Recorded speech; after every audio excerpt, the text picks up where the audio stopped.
Bonjour tout le monde, j'ai l'honneur de vous présenter mon travail qui s'intitule Éco-extraction et analyse de substances naturelles d'origine végétale. Pour cela, j'ai développé le plan suivant. Je commencerai par une introduction, je passerai à l'objectif, puis j'aborderai les méthodes expérimentales, je présenterai par la suite les résultats obtenus et leurs discussions, et je terminerai ce travail par une conclusion. Au cours des 50 prochaines années, non seulement l'augmentation de la population, mais aussi l'urbanisation croissante et l'augmentation des revenus apporteront une croissance rapide dans les industries de transformation des aliments et auront un impact sur la chaîne d'approvisionnement alimentaire partout dans le monde. Cette transformation crée d'énormes quantités de déchets de nature organique tout au long de la chaîne alimentaire, du stade initial de la production agricole jusqu'au stade final de la consommation des ménages. Les déchets que nous produisons quotidiennement ou issus de l'industrie alimentaire ont un impact sur le changement climatique. Le traitement et la gestion des déchets sont responsables de 3% des gaz à effet de serre mondiaux émis chaque année dans l'atmosphère. Ce pourcentage augmente lorsqu'on prend en compte les émissions dues à la fabrication des produits avant qu'ils deviennent des déchets, extraction et transformation des matières premières comme le pétrole, distribution, etc. Les déchets sont aussi un impact sur la santé humaine et la dégradation de l'environnement. Leur production et leur gestion contribuent à la pollution de l'air, de l'eau et des sols. Donc, il est absolument nécessaire de trouver une stratégie durable afin de limiter cet impact. La solution est la valorisation par récupération des composés phénoliques. La conversion de ces composés d'intérêt en produits économiquement viables pourrait être une voie de valorisation intéressante. Les polyphénols antioxydants sont des molécules à haute valeur ajoutée et sont des composés naturels très souvent retrouvés dans les végétaux et leurs coproduits, notamment dans leurs pellicules. Ces molécules d'intérêt peuvent être récupérées par extraction solide-liquide. Notre étude concerne la récupération sélective des composés phénoliques à partir de coproduits végétaux. Il s'agit des pelures d'aubergine par deux méthodes d'extraction, conventionnelle et émergente. Pour ce faire, les aubergines sont tout d'abord lavées et épluchées. Les pellicules obtenues ainsi que les pulpes sont découpées en morceaux. Dans notre étude, les pellicules et les pulpes d'aubergine sont utilisées sans séchage, c'est-à-dire fraîches, pour l'étape d'extraction. Je commence par l'extraction conventionnelle. Pour avoir un extrait riche en composés phénoliques, l'étape de l'optimisation des conditions d'extraction sera nécessaire. L'extraction par diffusion est réalisée dans un ballon monocole, équipé d'un thermomètre, d'un réfrigérant et d'un agitateur magnétique. Le tout mis dans un bain d'eau.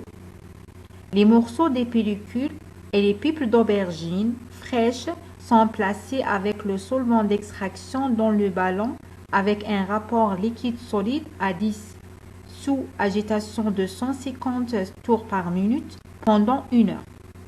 Le pH, le pourcentage en éthanol, la température et la taille des particules sont variés pour savoir leurs effets sur la quantité des composés phénoliques extraits.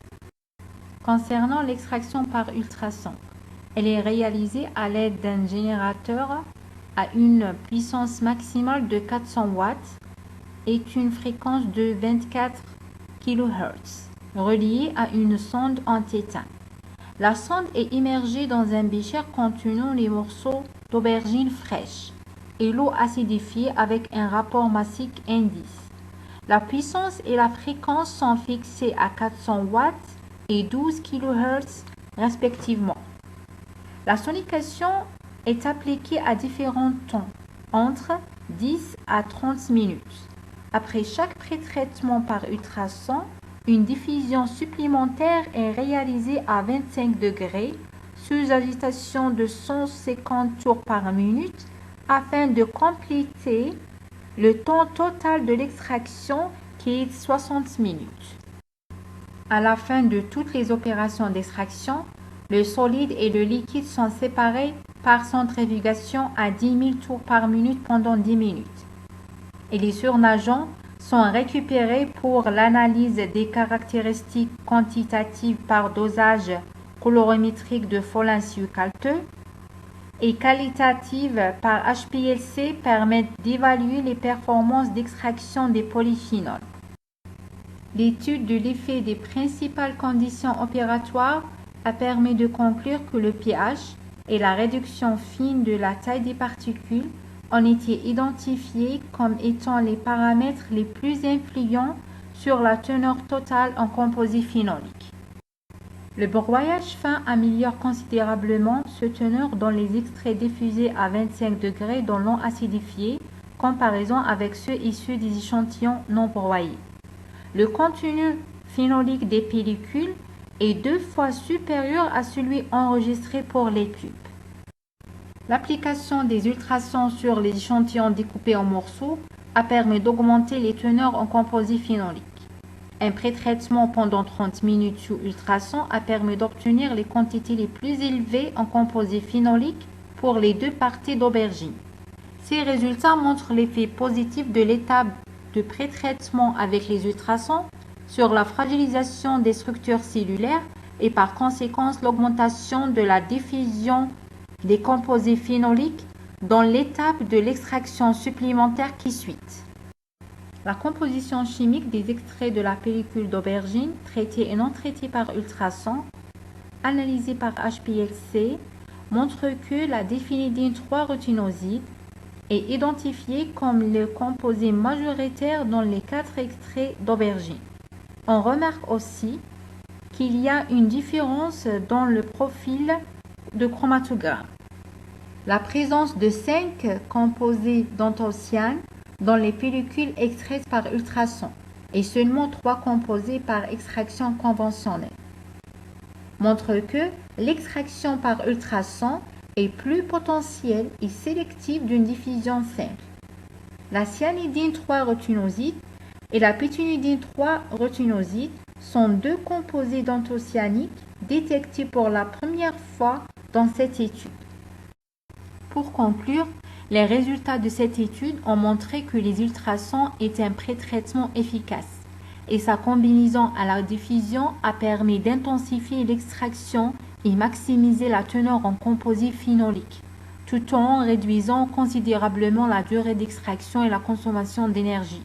Cette étude démontre le potentiel des pellicules d'aubergine comme une source renouvelable des anthocyanines, recherchée par les industries agroalimentaires, cosmétiques et pharmaceutiques.